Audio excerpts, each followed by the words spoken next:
亲爱的选民，大家晚上好。Good evening, fellow Singaporeans and voters of Yishun GRC.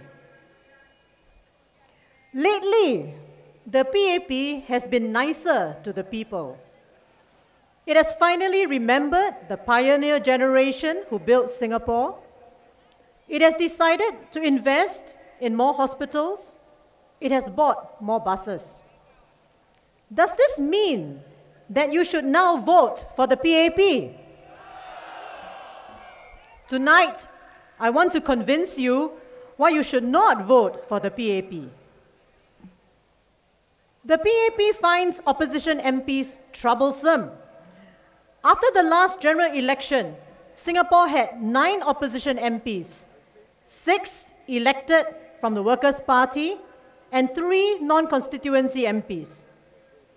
Singapore finally had 10 opposition MPs when the Workers' Party won the Punggol East by-election in 2013.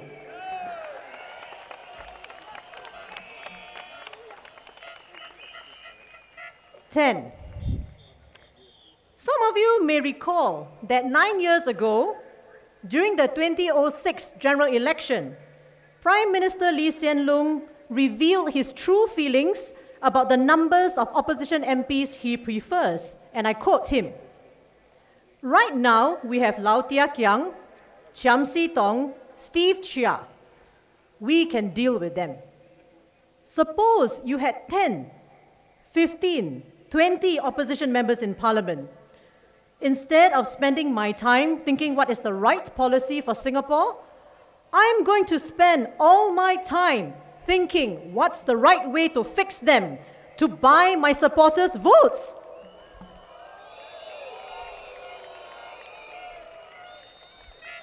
Is the PAP being nicer to you now because they really care about you? Or is the PAP doing what PM Lee said they would do when the opposition MP's number reaches 10? Buy your votes. And is this why the PAP is spending so much time trying to fix the Workers' Party?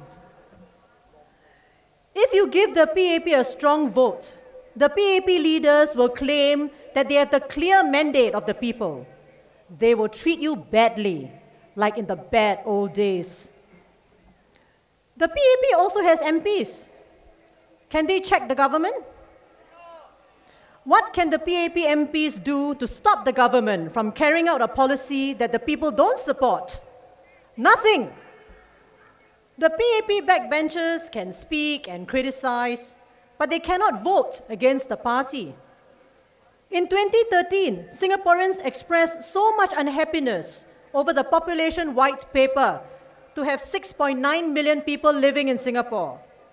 The Workers' Party MPs voted against the white paper, but not a single PAP MP voted against it.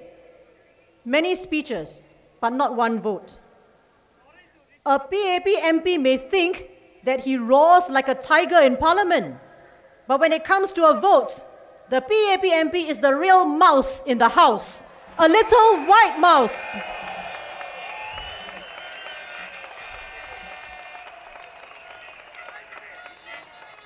MPs who can vote against wrong policies are so important because the PAP does not have all the answers. The proof of this is in the U-turns that the PAP has made over the last few years. Let me point out just 3 U-turns that started after 2011. First, public transport. The PAP policy is for public transport to be outsourced to public transport operators who are profit-driven. Before 2011, former Transport Minister Raymond Lim said, "In Singapore, the operating costs of the public transport system are covered by the operating revenues. We must keep it this way so that our public transport operators continue to operate efficiently."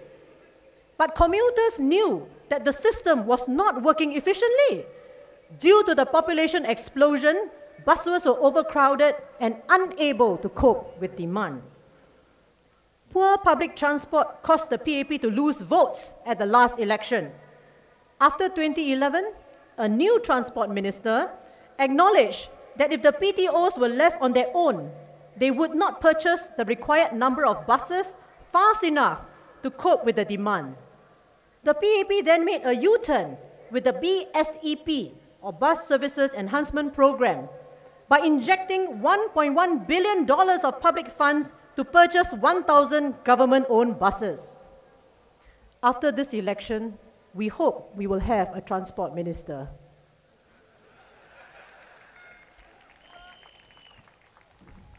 The second U-turn is in public housing. The previous Minister for National Development should have been concerned with making HDB flats available quickly to young couples and other buyers. But he was more worried about other things, like the holding costs of unoccupied flats. Because of that, the building of flats was slowed down. The cost of new flats was also linked to resale prices, leading the price of new flats to skyrocket. This caused much unhappiness among Singaporeans, but your unhappiness was ignored. Ever-rising prices of new flats cost the PAP votes at the last elections. They also cost the PAP to lose Aljunied GRC. After the election, the new housing minister made a U-turn by building more flats and delinking the prices of new flats from resale prices. New flats are now more affordable. The third U-turn is the influx of foreigners. The PAP allowed the population in Singapore to swell by 20%, from 4 million in the year 2000 to 5 million by 2010, due to the liberal and huge influx of foreigners. Singapore was overcrowded, and the quality of life of Singaporeans fell. People did not want to go out on weekends to packed malls and other public places. Buses and trains were packed to the seams. After 2011, another U-turn. The PAP now keeps reminding Singaporeans that the inflow of foreigners has been slowed.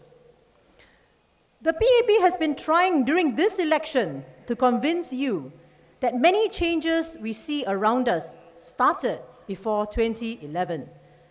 They are afraid that the Workers' Party will take credit for the changes. But we are not taking credit. The credit belongs to you, the voters.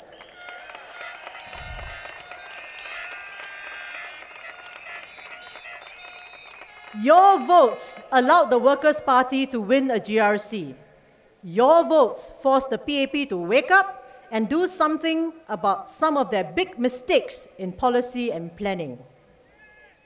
People have suffered because of their mistakes.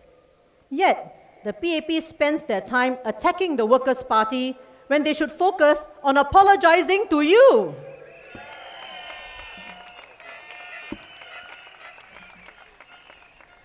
The voters of Aljunied, Hougang, and Punggol East have voted for the Workers' Party.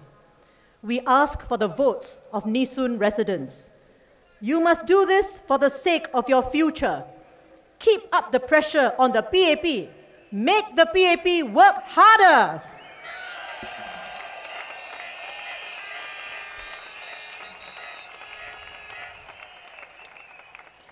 Finally, let me share with you something a voter told me this morning when I was with our East Coast and Fengshan candidates at Bedok North.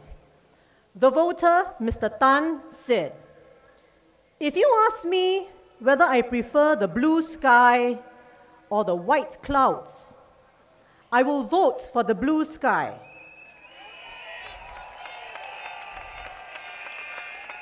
Why? The white clouds can be blown here and blown there. They can change their shape.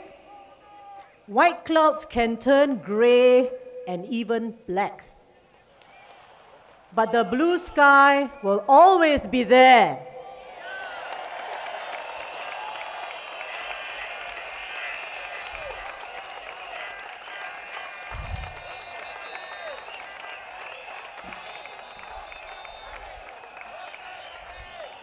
My friends, the Workers' Party has always been here. Vote for the blue sky. Empower your future. On 11 September, vote for the Workers' Party. Thank you.